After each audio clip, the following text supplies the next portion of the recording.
Sikap Qin Yichen saat ini dapat digambarkan sebagai baik, dan dia tidak bermaksud membenci dua tentara yang menjaga gerbang kota. Setelah kedua prajurit itu melihat Qin Yichen, wajah mereka tiba-tiba berubah menjadi senyuman. Seorang prajurit melangkah maju dengan cepat dan mengambil inisiatif untuk memimpin Qin Yichen, membawanya ke tempat yang teduh. Tuan, silakan datang ke sini. Meskipun Qin Yichen memiliki beberapa keraguan di hatinya, dia tidak memiliki niat jahat untuk melihat prajurit ini. Dia berpikir dalam hati, diperkirakan Sun Jiufeng memiliki beberapa status di kota terapung Jiuyu, dan dia secara pribadi mengundangnya ke Jiuyu Floating. Kota terakhir kali masuk akal untuk mengurus hal-hal di sekitar sini terlebih dahulu. Tuan, Anda bisa menunggu di sini. Jika Anda memiliki instruksi, katakan saja, dan saya akan pergi untuk memberitahu Sun Gongxi. Qin Yichen mengangguk. Menyaksikan prajurit itu pergi langsung dari posisinya bertugas, Qin Yichen pertama kali memiliki beberapa tebakan di dalam hatinya. Memutar matanya, Qin Yichen menatap prajurit lain. Silakan datang ke sini. Apakah ada peta kota terapung Jiuyu? Prajurit lain tidak peduli tentang mengelola pintu masuk ke kota terapung. Jadi dia buru-buru datang ke sisi Qin Yichen dan mengeluarkan peta dari tangannya. Tuan, peta ini berumur beberapa tahun. Itu disiapkan ketika saya pertama kali datang ke kota terapung Jiuyu. Ada beberapa perubahan di sini. Biarkan saya menunjukkannya kepada Anda. Qin Yichen berdiri di samping prajurit itu, melihat peta dengan saksama. Tapi kesadaran Qin Yichen sudah selangkah lebih maju, dan dia menyapu tubuh prajurit itu, yakin bahwa dia hanya dekat dengan kekuatan seorang ksatria. Hanya dengan begitu saya dapat yakin untuk menaruh sedikit kesadaran ke dalam pikiran prajurit itu. Baca rahasia jiwa. Saat hati Qin Yichen bergerak, kenangan yang tak terhitung jumlahnya mengalir, dan dalam beberapa saat, kenangan kota terapung 9 meter di benak para prajurit disalin oleh Qin Yichen. Setelah membaca jiwa, Qin Yichen mengulurkan tangannya dan menekan bahu prajurit itu, sepenuhnya menghapus ingatan yang tidak menyenangkan ini, dan kemudian berkata, "Kenapa kamu lewat sini saja?" Prajurit itu melihat peta di tangannya dengan curiga dan menepuk kepalanya. "Tuhan, lihat ingatanku. Bagaimana aku merindukan tempat ini. 7 tahun yang lalu, karena kecelakaan penguasa kota terapung, perang dipicu. Tempat ini telah hancur total. Sekarang ini adalah pavilion kecil." Petik 2. Ini adalah kedua kalinya Qin Yichen mendengar perkenalan seperti itu, tetapi dia masih mendengarkan dengan seksama. Pada saat yang sama, Qin Yichen juga memilah informasi dari para prajurit di benaknya. Kota terapung 9 Anda ini berbeda dari kota terapung lainnya. Kota terapung di sini pada dasarnya milik keluarga sendiri. Dan bahkan posisi pemilik kota terapung dikendalikan oleh keluarga Sun. Cukup untuk melihat seberapa kuat keluarga Sun. Tapi ini juga sesuatu yang Mahkamah Agung telah menyetujui. Karena tentara Dao berlimpah di sini. Terutama tentara Dao berpangkat baik, yang bahkan diinginkan oleh Kapten Penjaga Pengadilan Ilahi.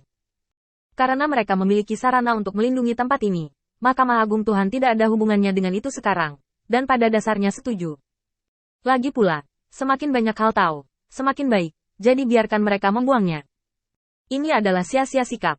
Dan Sun Jiufeng, putra ke-9 dari penguasa kota terapung saat ini. Meskipun ia lahir paling lambat dan mulai jauh lebih lambat dalam merebut kekuasaan, Sun Jiufeng masih menunjukkan keunggulan penuhnya. Pada saat pertempuran untuk kekuatan Master Kota Terapung telah mencapai puncaknya, masih ada 4 saudara yang tersisa untuk bertarung, dan sangat jarang dia bisa berdiri diam dan mempertahankan momentum kompetisi. Terutama dalam menghadapi seseorang seperti kakak yang telah bersiap selama puluhan ribu tahun, Sun Jiufeng masih belum memiliki banyak kekalahan. Tapi ini hanya sementara. Berbagai sumber daya di tangan Sun Jiufeng telah digunakan secara ekstrim, dan bala bantuan di luar belum diperluas. Jelas, jika pengembangan berlanjut seperti ini, hanya masalah waktu sebelum kekalahan. Justru karena dia mengetahui setengah bulan yang lalu bahwa dia tidak cukup untuk bersaing dengan kakak laki-lakinya untuk mendapatkan kekuasaan, jadi Sun Jiufeng memilih untuk pergi keluar untuk bersantai.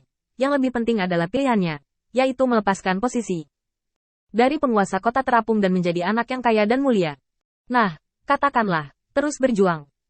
Tentu saja, para prajurit ini tidak tahu apa yang terjadi padanya. Mereka hanya tahu bahwa setelah Sun Jiufeng kembali, dia terjun ke pusaran perebutan kekuasaan ini. Beberapa informasi lain tidak begitu penting. Qin Yichen membuang ingatan ini ke samping, dan kemudian melihat kota terapung 9 meter di depannya. Jika Anda telah menjelaskan situasinya kepada saya sebelumnya, itu tidak akan begitu sulit sekarang. Qin Yichen memutar matanya, mencoba menemukan cara untuk memecahkan permainan. Yang paling penting adalah identitasnya sendiri. Sekarang Qin Yichen tidak sebaik sebelumnya. Dia adalah kekuatan lokal yang dapat ditemukan di mana saja. Sekarang dia adalah pemilik kota-kota reruntuhan, dan sikapnya terhadap pemilik kota terapung harus ditentukan oleh Mahkamah Agung. Aturannya, tidak bisa mengganggu kota terapung lain sesuka hati. Jika Anda melanggar aturan ini, kota terapung lainnya akan dianggap sepele. kuncinya adalah Mahkamah Agung setara dengan menemukan alasan lain. Alasan untuk menyerangnya kapan saja. Tapi bantuan rahasia jelas tidak cukup untuk membantu Sun Jiufeng merebut kekuasaan. Saat pikiran Qin Yichen melintas satu persatu, satu orang berlari kencang, dan Sun Jiufeng mendarat di depan Qin Yichen. Setelah dia yakin bahwa itu adalah Qin Yichen sendiri, dia segera menjadi sangat gembira. Tuan, Anda di sini. Tolong, saya belum menyiapkan apapun untuk menyambut Anda. Jadi tolong jangan kaget. Qin Yichen mengangguk, dan kemudian mengikuti Sun Jiufeng ke kota terapung. Memasuki kedalaman gunung gantung, ada kobaran api di dalamnya. Di dalam gunung gantung, ada banyak tentara Tao yang dibuat khusus, yang seperti bintang yang menerangi dunia yang gelap ini, seperti siang hari. Bagian dalam kota terapung juga mendidih, dan para pedagang yang duduk di kedua sisi jalan berteriak dengan rajin. Prajurit Dao, ini adalah harta yang diinginkan banyak orang di luar. Tetapi di kota terapung 9 Anda, itu menumpuk. Dan dijual, barang jalanan. Mata Qin Yichen tertuju pada tentara Tao ini. Meskipun kualitas prajurit Tao di jalan tidak terlalu bagus, Qin Yichen masih memiliki niat untuk membeli.